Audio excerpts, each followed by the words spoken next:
So welcome everyone. Very happy to see you here. At least you care about memory usage. So my name is Jianfei. Yeah, I'm from Bloomberg Mars Engineering. So it's not that Mars. It's Mars multi-asset risk system. So my daily work is more like a client feature, pricing, workflow, etc. So today I would like to share my story. What's eating my RAM? So from the title, I guess you already have an idea like what I'm going to talk about. So basically, the problem was my service is using a lot of memory, and memory usage keeps going up. So I want to figure out why. To be more accurate, my service is a long-running stateless C++ application running on a Linux machine. So since there's no state, I'm not holding any state in my service. So I'm wondering why I'm using so much memory and why it's keep going up. And so firstly, who is facing the same problem? Raise your hands. Okay. Who don't care? Okay, everyone cares it. Okay. That's nice. So first of all, I'm not expert. My daily work is like more the client feature, and that was my first experience dealing with memory issues. So if you don't have any experience about memory issue, I hope that after listening to my story, you could have an idea like what kind of a problem might be and how to analyze them. And if you are an expert, I'm very happy to hear any advice or ideas and what else I can try. So let's get started. Oops, what's this?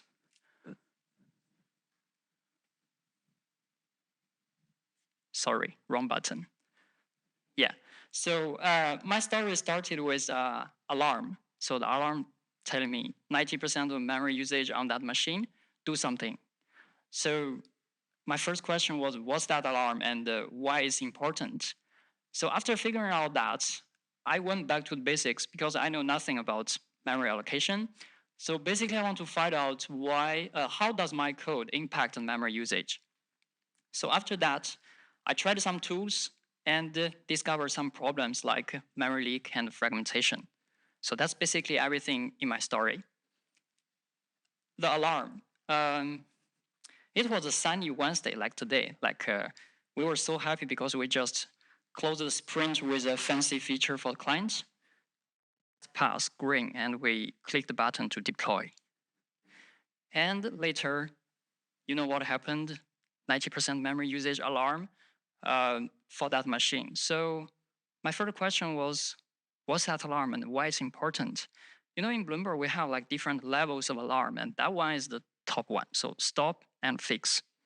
So I go to ChatGPT and ask, what's the consequence? What if I do nothing? What will happen?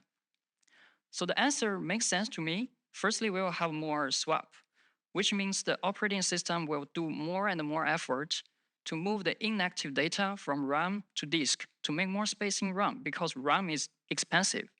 So that will slow down things. So we will have a performance degradation. That's the first consequence. And later, the operating system will not allow one service take all the memory. So there's a threshold, and in Linux, for example, there's an auto memory killer. So we're going to kill your service. That means service disruption. That's definitely something we don't want because that will cause like client impact.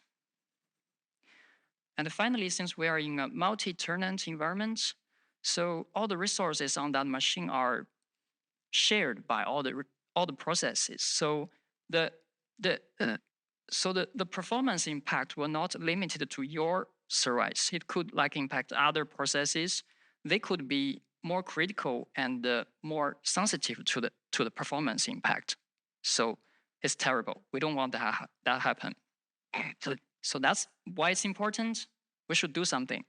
So the first thing I have done is, okay, I need to find out which process caused that problem because the alarm is on machine level, 90% memory usage. I need to figure out it comes from which process. So I log to that machine and use top. That will give me a like list of candidates. So those are the top users of RAM. Um, so from no alarm to alarm, there's something happening, right? So I check the memory usage of those processes in past a few days. We have that dashboard, and I found this.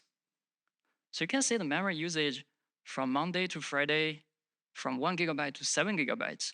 That's a lot, and that's not normal for a C++ application. Given that my traffic, the requests are stable, I don't have like exotic requests in the end of a week pushing the memory usage. So it comes from my code. It comes from the last release. So my next question is, okay, how does my code change that? Why is that happening? I went back to basics and tried to find out why. So basically, what's happening between that live code and the memory usage to 90%? It's a long way, but a lot of things are done by, a lot of tasks are done by two things. So we have operating system and the malloc library. So firstly, we don't need to deal with those hardwares. Operating system will like map all the physical memory and disk or other devices to a virtual space. So from point of view of process, we are going to use that virtual memory. And we don't need to care where my data is. It's on disk or it's on RAM. Operating system is smart enough to move data around. So next one is the malloc. So malloc is a library to make the bridge from C++ to the virtual memory. So here I'm taking an example of glibsys malloc implementation. So it looks like this. Malloc will take some range for kernel, for data and text, and some region for heap and stack. So basically, the memory usage of my process should be the sum of those regions. And I know that, okay, kernel, data, text, they are small and static. It cannot grow to several gigabytes. And stack, we have a limit. That's why we have a stack overflow. And the only reason could be the heap. So the heap is growing a lot. And I want to figure out why it's growing. So let's go into the malloc and see how it happens. So firstly, heap is just a contiguous region of memory subdivided to chunks. And the chunk is the basic unit we do allocation or free. So when you call malloc, you do allocation, you allocate a chunk. And when you free a chunk. That's the basic unit. Then we have a multi-threading. So in multi-threading, we should allow multi-active memory region. So to do that, we have arena. So this arena is not actual region of memory, it's just a structure. So this structure will have some pointers, point to the heap they're going to use. So it's not clear, but there's a pointer, point to this heap. So for example, we have a main thread. The main thread will use this main arena. The main arena tells the thread, oh, this is the heap you're going to use. That's the main heap we're going to use. As for other threads, there will be other arenas. So one arena can point to one or more heap.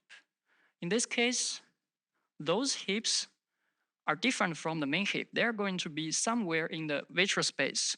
And malloc will use the system called mmap to allocate those regions for those heaps. So sorry, the pointer is not clear, but you can see different pointers point to that mmapped region. Okay, so, and we also have another system call, we call it as break. So this is the system call for extending the main heap. So when those two system call get called, the memory usage goes up because we are asking more memory from the operating system. So basically, thread goes to arena, arena point to the heap, and heap is subdivided into chunks. So how chunk looks like? So this is the chunk. A chunk, it can be allocated to an in-use chunk. So in-use chunk, the most important part is the payload. So the payload is the address exactly returned by the malloc function. And besides that, we have some metadata like size, previous size, or allocated arena, mmapped, and previous in use. So all those metadata are for managing those chunks. And the chunk can be freed also. So when you free a chunk, it doesn't just disappear or destroyed. It's still there. You have it. And the only difference is that we have more metadata in the payload. We have forward and back. And it looks like a linked list, right? We'll get to that later. So a free chunk can be also combined with adjacent free chunks. So if you have two, you can combine them to a larger free chunk. Okay, so what happens when we free? So free just marks a chunk as free to be reused, nothing destroyed. And from the operating system point of view, this memory still belongs to the malloc and the process. So that's why in most of the C++ application, memory uses dashboard. You can say it's rise, it keep flat, and sometimes it goes down, but not every time you call free. That's why. And all the free chunks are managed in bins. So bin is another structure. It's not a extra memory. We're not moving everything. We're not moving anything. It's just a structure with mutex and several linked lists.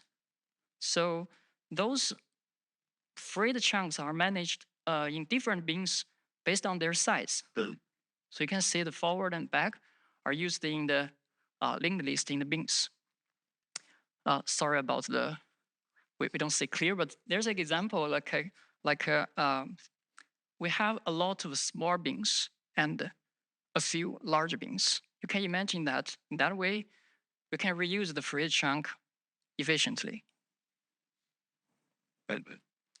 Okay, so now we have all the pieces. Let's try to put them together, see what's happening when we do a malloc and when we do a free. Still, there's a pointer here. You may don't see it, but it's like this. So, for example, I have this heap. I have two in-use chunk in yellow and two free chunk in blue, and those in green. Sorry, and those two free chunks are in the bins. There's a pointer like this. So, if I send a request to allocate something, and if appropriate bin has that chunk, I just use it. I turn that free chunk to an in-use chunk, and it get out of the bin. So this is the only free chunk left in bin now. And when we're going to free that one, we just put it back, change back to a free chunk. And if I'm going to free this chunk, and the adjacent chunk is free also, we can do this combine. It becomes a larger chunk. So what if I cannot find anything in my bins? I need a larger chunk, for example. In that case, I'm going to call that sbreak to extend my heap first, then create a new chunk on the top. And when that one get freed, it goes back to the bin. So there's an exception when your request is too large. Well, malloc is smart. He knows that, oh, I couldn't find this size in my bin. So he will directly use mmap to allocate a memory somewhere in the virtual space for you to use. And when you free that one, we're going to use monmap. So returned directly to the operating system. So that's why sometimes you still say the memory usage goes down. So behind maybe a monmap is happening. Right. So this is a very simplified version. There's a lot of other stuff like Tcache is a thread cache. So we're going to Tcache before we go into bins. Maybe we can find a free chunk over there already. And the topmost chunk is managed slightly different to prepare for next allocation. And sometimes you can see the heap can be shrink based on some condition. So all those mechanisms are done for reuse the free chunk efficiently. So back to our map, let's say malloc is smart, right? Doing a lot of effort to reuse those free chunks. And operating system is smart also to move the data from between the RAM and the disk to make more space. So what could be the problem? So I started to check, and firstly, my guess was, oh, do I have a memory leak? So the definition of memory leak is memory which is no longer needed is not released. and it looks like exactly like this. So your memory usage keeps going up with traffic. So the first example is knew it and forget it. That's why we prefer modern C++, and we emphasize the RAI, since no object leaks, no resource leaks, because every object behind it is a resource, it's a thread, or it's a memory. And the second example is that even we're using STL container, for example, if you keep the entries are no longer needed in your container, yes, eventually it will be destroyed somewhere when the container destroyed. But it's still a leak because you don't need it anymore, but you keep it. And third example is missing virtual destructor of base class. That's an error we made in the code. So when the object gets destroyed, the resource inside the base class will be leaked. And the last example is the circular reference. So imagine a world where using share pointer everywhere. It becomes a garbage collector. And that garbage collector is based on reference counting. And the basic problem of a reference counting is the circle. So no one let go, you get leaked. So those are the 4 examples I have in my mind. If you have any other examples, please let me know. So now the question is, do I have that? How to find it? So you can check the code if we have those things, but it's too much work. So we need tools. I tried something. I started with this test allocator. So for those who are not familiar with allocator, so allocator handles all the requests for allocations and deallocations of a memory for a given container. Yeah. So in the very beginning of discussions of a standard, I think people already think allocator is a good thing because we should make containers and independent of memory model. So it's a good thing, but limited to the language, we cannot have it. That's why all the STL containers are rewritten to accept those allocators. So later in 1998, we have the stateless allocator, which means stateless means the first location and the thousandth allocation, we shouldn't make difference. It's stateless. And later in 03, people removed that assumption and say actually allocator could have state. And that allows a lot of usage in custom allocators. And even better in 17, we have a PMR that gives the flexibility in the runtime. So back to the test locator, how to use it, what's it? So if you check the template of a vector, for example, so the first parameter is the type. The second parameter is allocator. And by default, it's std allocator. And you can inject any allocator implementation if you want. And this test allocator is just like a wrapper, wrap the real allocator. So before we are doing the real work of allocation, he will make a record with a magic number. And when we free it, we just try to match that record. And if there's a mismatch, that means a leak or some other memory issue. So you can say the good thing is that we have this test locator. It's fast, it's small overhead. You can like inject in a part of your code. That's why it can be also scoped. The bad side is that, okay, I need to change my code. I need to compile and link. Well, I don't really know which part of code in my service is leaking. So it's quite hard work. And can I have something else? And I found a address sanitizer. So it's a memory error detector by Google. Basically, it's a compiler instrumentation module plus a runtime library which will replace the malloc. So this time we don't need to change our code. We just compile and link with this option. And address sanitizer will like replace that malloc implementation and do something, I guess it's do something similar, try to match the allocation and the free. And if there's a mismatch, there's a memory leak, something like that. So the good thing is that I don't need to change my code this time. It's fast. Well, it's 50% to 1% slower than nothing. but it's still fast comparing to other tools. The bad thing is I still need to compile and link and the extra memory cost. Well, I would like to find something I can use immediately. I don't want to compile and link. So I found Vagrant. So Vagrant is a tool set including memory check, which is a memory error detector, and Massive, it's a heap profiler, and some other tools like dhat, etc. So this time with Vagrant, we don't need to change our code or compile or link. We just run that program under the Vagrant command. So Vagrant will run the application in a sandbox, and in that sandbox, Vagrant has the power to do the debugging and the profiling stuff. So the good thing is that, oh, nothing changed to my executable. I can run it directly, but it's slow. It's 10 to 30 times slower than nothing, and it will take a lot of extra memory. Okay, so back to our map, you can see the tools, they are trying to catch the problem in different place. So test locator is on code level, address sanitizer is more on malloc library, and the Vagrant says, okay, let's put everything in a sandbox and catch the problem there. Yeah.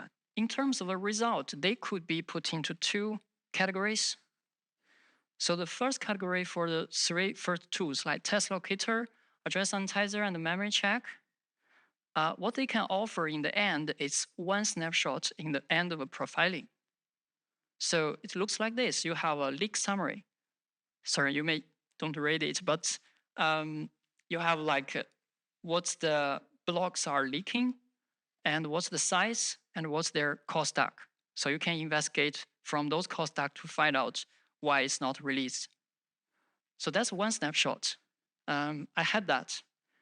But in real world, there's a problem. Our servers have a lot of external libraries and a lot of legacy code. So we have static leaks. There are all no issues. When I say static, means in the beginning of my service, it leaked 1 megabyte memory. And after running thousands of requests, it's still 1 megabyte. Those problems existed already, and I'm not interested to that. But it becomes noise to me because in this report, imagine you have 10,000 of call stacks and the memory leaks. You cannot really tell which one is growing with the traffic. So you don't know which one you should fix. So that's how Massive can work, can help with us. So Massive basically is a snapshot over time. So with the visualizer, you can easily tell for the memory usage, how the memory usage change over time for different call stacks. And you can easily tell which one is static and which one is growing. So for those growing ones, they are interesting for us.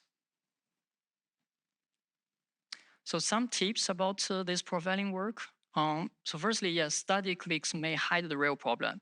So you need enough traffic to trigger it and make it significant your result to find out them. Second one is they are all good tools, but for different use cases. So if you know which part of your code may do the leak and you have a good unit test case, you just can fix it on local. You don't need to wait for like client environment, for example. And we want to catch the problem in earlier stage. So a good practice is to integrate the address sanitizer in your CI. If you have a good unit test set, it will catch like most of the problems.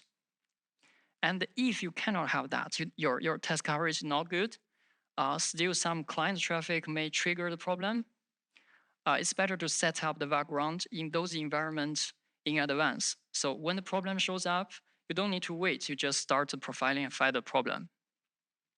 And the last one, I think is the most important. So as developers, we should care about the life cycle and the ownership of those things we are allocating. When you use a share pointer, you just let it fly. We don't know when and who will release that thing. So don't use it unless you have to. So later work is easy. You find the call stack, you figure out which object is leaking, track it, try to find out why it's not released, then fix it. The memory usage got much better, but I was not satisfied because it is still growing. It's still using a lot. So what else can I have? So I guess Maybe fragmentation. So fragmentation is saying you try to allocate a big block and you can't, even though you appear to have enough memory, free memory. So the first case is like you all play Tetris, right? You if those blocks are well placed in the correct position, you still have space for new blocks coming. However, if you place them randomly, you waste space between those blocks. You could have no more space for new blocks. And the second case is like this car. We hate that, right? It takes 4 places for one car. So that's another way to waste space. So the first case goes to, we call it external fragmentation. For example, you have a free space, you do some allocation, you do some free. And now I need another allocation for 4. Well, I have 4. I have enough for 4, but I cannot put it. So I need to extend my heap and create a new chunk because I'm wasting space between those blocks. And the second case is like this. I just need 2, but I'm allocating 8. So I waste space internally. So it's internal fragmentation. So next question is, okay, do I have this problem? How can I tell if I have this problem? So you can say it's estimation fragmentation. It's not detect. So the question is different. For memory leak, you can tell I have it, I don't have it. But the question for fragmentation is how bad are we? We cannot avoid it. How bad are we? So I need a way to evaluate my series. How bad are we? And I found this formula. So for external fragmentation, the idea is that if most of your allocations can be done with your bins, you don't need to ask for more memory from operating system. So that's good. That's good. That's no fragmented. So this formula is 1 minus largest allocatable block divided by total free space. So if imagine you have 2 gigabyte free space, but your largest allocatable block is only 1 kilobyte. So any request larger than 1 kilobyte, you need to ask for more memory. So that's badly fragmented, and that value is close to 1. But if you have only 1 free space, that value is 0. You are not fragmented. And for internal, it's more straightforward. You allocate something, you use something. So we use 1 minus the accessed byte divided by total byte. So you can have an idea, okay, what a percentage I use. If that value is to 1, that means a huge waste. If you allocate something and you never use it, that value is 1. If you allocate something and use the whole size of the block, that's 0, no fragmentation. So next question is how to find those values. For external fragmentation, I found this malloc info. It's a C function. We can call it in our code to get some information from malloc. So basically, it will give me like what's the total bytes allocated, what's the free space, what's the space in use. And there's a way to figure out what's the largest allocatable block. So you can see in this example, I'm using around 30 megabytes, and I have 200 megabyte free space. That's a waste. And the largest one is just 60 kilobytes. So very, very badly fragmented. And you see the value is very near to 0, to 1. So when I look at the number, I'm thinking, I still don't have an idea how bad are we. I know it's very bad, but how bad are we? So I take another series and try to compare them. So the series B is very similar business logic and similar traffic. What I got is you can say the total in-use allocations is similar. It's 30 megabyte-ish. But the free space for the second series is just 2 megabytes. And the largest block is double. So the number you can say is still close to 1. It's 95 something comparing to that 9997. But if you zoom out, have a higher level, you say, if my series A running 1 day, it takes 400 megabytes. And the second one, I can let it for 7 days. And in the end, it's just 200 megabytes. And in the end of a week, it's nearly flat. not growing. So I would say it's a way to do the estimation, but I suggest you to have your own benchmark because that value, that number really doesn't mean anything if you change it to another context.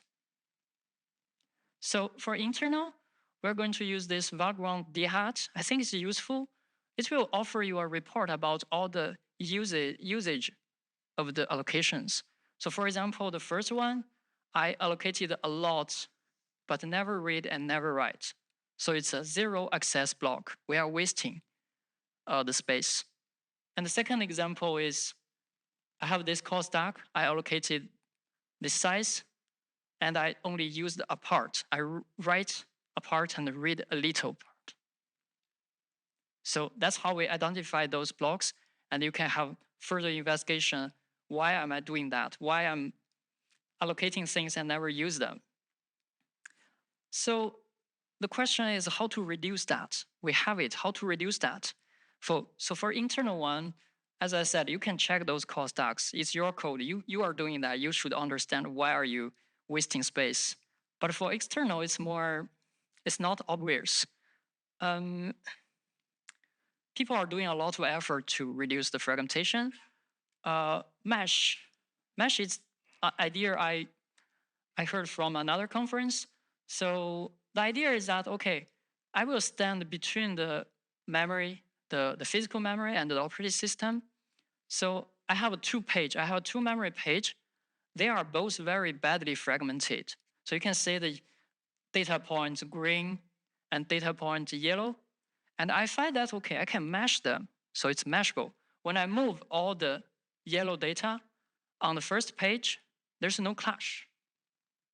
So I can release this page. I can release this whole page. So from operating system's point of view, it's still 2 page, but the mesh is release 1. So we are saving space. We are doing compacting. And for operating system, people are doing this body system. Basically, is doing allocation every time with a size of a factor 2. Power 2. So I saw that, but I think we are shifting problem from external to internal because this way can avoid external, but your internal, you are wasting more space. At the malloc level, malloc allows you have like tunable parameters. You can try to tune the arena number. You can try to tune the threshold of the trim to shrink your heap. And also, gmalloc is another implementation of a malloc. So it's like focus on avoiding the fragmentation. So you can see a lot of ideas to reuse those free chunks more efficiently. So you can see we are doing a lot of effort. But if we going back to say where the fragmentation comes from, so if you do allocate, free, it's different from you do allocate, free. So I think the source comes from the memory usage pattern. So I think the most effective effort we can do is on the code side and make the memory usage locality better. So this idea of local allocators comes from another talk by John Lakos in 2017. In his talk, he focused on like using local allocator to improve the locality of memory usage to speed up the memory access. But I do think that idea could also reduce the fragmentation. So here's my thinking. So take my example. I have a long-running service and stateless. So I process one request. I should relieve everything related to that request. Then I process next one. So for that system, actually we can like try to put them into subsystems. So I have some code for log, for example. I have some code for decode the request, for example. And I have some code for TCP connection. And I have some other code for the business logic to process that request. And those subsystems, they should have different memory usage pattern. So for log and TCP connection, they are going to allocate something and hold them for a buffer or for dump or something. And the decoder and process request, those subsystems are going to allocate memory only they are processing a request. So after process the request, there's nothing left for them. So you can see the lifespan of memory allocations are different. So if you are using the global allocator, means we are allocating everything in the same memory region. What it becomes is that if you processing the first request, the different subsystems will allocate something with different colors, you can say, all in the same memory range. And after the first requests are processed, all the short terms are gone. So the decoder and the process request release all the memory. What's left are those holding by other subsystems and fragmentation. So the idea of a local allocator is very similar to the object pool or memory pool. So you know that, okay, my short-term subsystem is going to use some memory. And I know they are going to release it when the request is processed. So what I can do is that I split into two subsystems. One is short-term, one is long-term, and I created two local allocator. So this local allocator, what it would do is just pre-allocate a range of memory, and all the allocation happens to it will use only that region. So we separate them in two. And this time, if I process the first request, so decoder and the process request, the short-term system will allocate something here, and the long-term will be allocated here. And when the first gone, everything in the allocator 1 should be gone, and we don't have fragmentation in the allocator 2. So that's a way, I think, comparing to the global allocator, we can reduce the fragmentation in this way. So in the original talk of John Lekos, it's about locality. So you can say with local allocators, we can improve the memory access locality both in physical way and temporal way. So in the 2 dimensions, we can improve the locality. And you can say blue is fast and red is slow. And we can say with those 2 dimensions improved with locality, our performance is improved. And also, I think it could reduce the memory fragmentation. So that's something else if you want to read. Mostly comes from the Glibsys Malloc wiki and some other tech talks if you are interested. So I guess that's everything about my story. Again, as I said, if you don't have idea about what kind of memory problem you are facing, I hope after this story you can have idea. And if you are an expert, I'm very happy to hear any advice and ideas. So thanks all. If you have any questions, ideas, comments, advice, we have time. Thanks.